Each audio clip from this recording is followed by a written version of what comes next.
Hi, and welcome to In Conversation with Experts. Today, we'll be talking to Taghi Pakshima on Scrum Roles, practical implementation questions that trouble every student that we have in our class or coaches that are out on the field. So this is a very practical episode where Taghi is going to share his experience while he's coaching and training teams. I'm your host, Anil Jaising. I am a certified Scrum trainer with Concepts and Beyond. I have about 23 years of experience working both on Wall Street and working with startups on product development and innovation. I have also a very strong technical background, so I consult organizations on DevOps adoption and cloud adoption. I'd like to now invite Taghi Pakshima to introduce himself. Hey everyone, I am Taghi Pakshima. I'm also a certified Scrum trainer. Happy to be here today with you. I come from a software engineering background. I'm talking about 1997. That's where the whole journey started. I've been on different fields and different roles, and I've been practicing agile, also different roles since 2008. Primarily now working as an agile coach and trainer, helping companies transition from whatever way they're working into probably finding a better way of working, potentially agile. Happy to be here today. Welcome, Taghi, and thank you so much for being here today and giving us your valuable time. Sure, absolutely. I hope I can help. Perfect. So the first question, it comes up a lot, is about the career progression of a Scrum Master. Yeah, good question. So the Scrum Master's career path is always a very popular question in trainings as well. And to be bold honest, there is no single answer to it. So the quick answer is, we're all here to learn. So keep learning and doing new things with the goal to help your team and your organization. But I want to say that there is no single path to it. So some people probably distinguish between Scrum Master and Agile Coach. So they see Agile Coach as a progression. That's a very vague definition in the market in terms of what Agile Coach could look like. But if you stick to the role of the Scrum Master as the person who is there to transform his or her environment to become more Scrum, more Agile, to transfer the knowledge as so far as the Scrum knowledge goes, and to enable the organization to become an environment whereby we can deliver value iteratively to our clients, customers, and users. I think there's a lot to be done, right? So it might well be that in some organizations I've seen in my experience, sadly enough, as they're still in the early stages of their transition to agility, they don't have a formally defined career path for Scrum Master like we do for all other roles and job titles we've got. And so HR in this organization has started also recognizing Scrum Master role as an official role in the organization.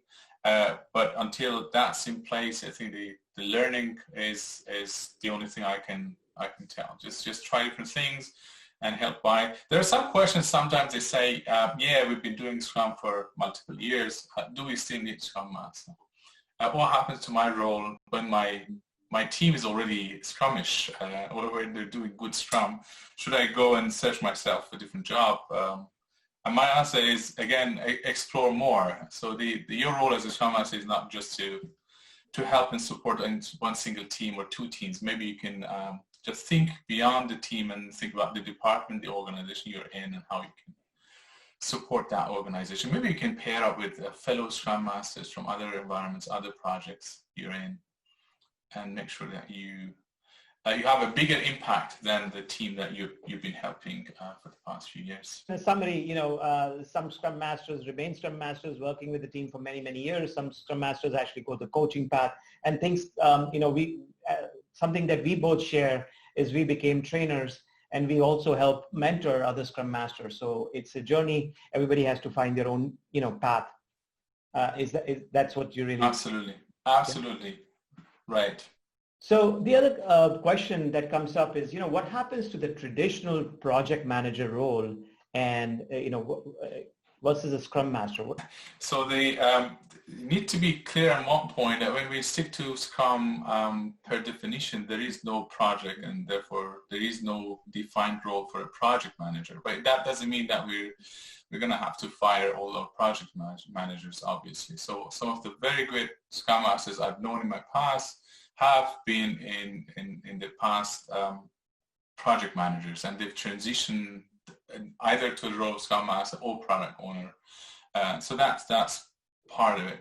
And the other part is also the project managers who are outside the environment that you work in, your team or teams or organization department. They're also very knowledgeable people with good experience and good connections in the organization. So they're powerful instruments for you to enable you actually to roll out and make that transition to agility and Scrum. So you need to make sure that you have them in sight as a very strong and important stakeholder. And maybe you can help them also in terms of the mindset to transition to agility over the course of time.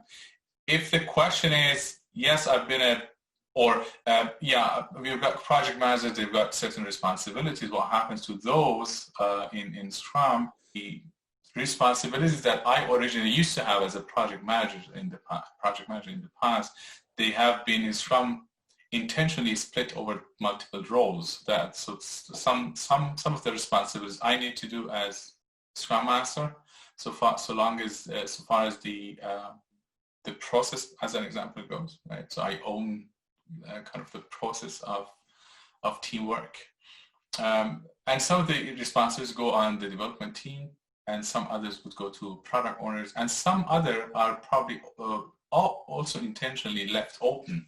So as we know, that Scrum is a framework, so it's not defined everything in detail. So some of the stuff are intentionally open. So all these four corners of 3 roles in Scrum plus probably not defined in Scrum are areas whereby the classical responsibilities of project manager could land on. Yeah, so a related question to that would be, what happens to the team lead's role? Okay, well, relatively, as far as the Scrum goes, the same thing happens to leads. The first question is, how do we define a lead, right? So again, the lead has got a very vague definition in different organizations. It means different things. So by lead, do we mean someone who's a tech lead or a technical lead, or is it the line manager that we're talking about? In any case, in Scrum, we know that there is no such role as a lead, regardless of what type of leadership you're talking about. We only have 3 roles. But of course, the role of leading and leadership is an important role in Scrum, in a sense, to enable teams to become more cross-functional, self-organizing, to have focus on delivering value to the customer, end users, stakeholders, and that's all is supported by leadership of some sort. Right? It's not, again, well defined in Scrum who needs to do that, but again, you yourself as Scrum Masters, that you are a big part of that role. You need to have these leadership skills in yourselves, and you also need to enable others to have one. So again, going back to the original question, what happens to the team lead? I've seen different patterns in the past. Scrum doesn't define that role. It could well be that team lead becomes just a member of the development team. It could well be that team lead is a manager, if you like, or a technical manager, technical lead, overseeing architecture and technical work through multiple teams, not just one team, but outside the Scrum team. So that he would or she would be an important stakeholders in that case. So all different patterns. Okay. One more question about the product owner and the technical product owner. That's something that a lot of our students ask. What do you see as the difference? Yeah, valid question. So I'm aware, and I've seen in my past as well, companies do have different, or they do distinguish between these roles. So some of the companies I work with, for example, they don't actually have product owners, regardless of whether they're doing Scrum or not. So if you think about big companies like Microsoft, Amazon, Google, they're all doing good agile, but none of them would have product owners. They do have normally roles, technical product managers. So again, going back to the question, take this in Scrum, you have product owner, right? And that's it, full stop. What sort of focus areas the product owner have, that's open. If you're talking about a technical product, like if you're, let's say, developing and delivering APIs as your service or product, your product owner needs to carry a lot of technical knowledge and expertise. Right? If you talk about building parts of cars as a product, then probably that's a different story. So product owners need to have a wide range of skill sets and understanding from the business, from the market, and most likely depending on the product, on the technical aspect of it. I've made different experiences in my past. I've seen, as an example, a technical architect who became a product owner in a team, in a hardware company.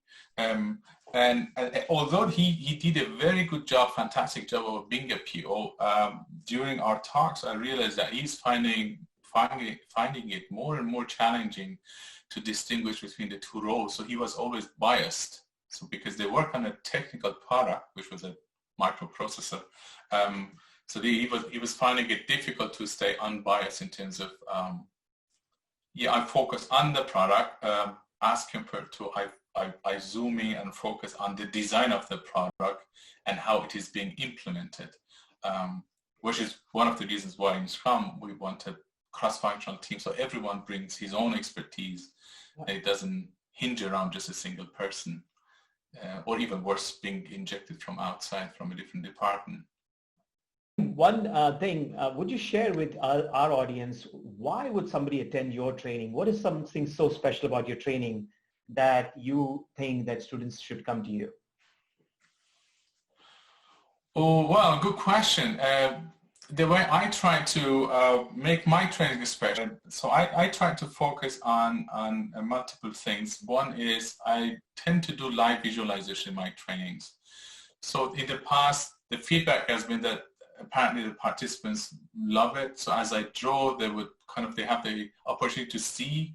I also have the time to understand and to ask questions as I go through the material. So that is a bit engaging, or more engaging probably, as I realized. And the second thing is I tend to offer my trainings, both my CSM and CSPOs, as a 3-day training as compared to standard 2 days. The third day is what I do is normally I focus on scaling patterns, so that I go beyond Scrum and I spend 1 day with the participants and focus on scaling patterns, not in a particular framework, but we go beyond framework and say what are the principles and practices that normally help us when we think about scaling. And that's because also in the past, my experience has shown a lot of people work in an environment whereby you need more than 9 people on a single Scrum team to deliver a product. And the question is always what happens then. And so I think these two things is what I can mention if the question is, why should I come to your training? And I hope to see you all in my trainings in the future. Thank you so much, Tagi, and thank you everyone for attending today and joining us. Stay tuned for the next episode and see you soon. Bye. See you.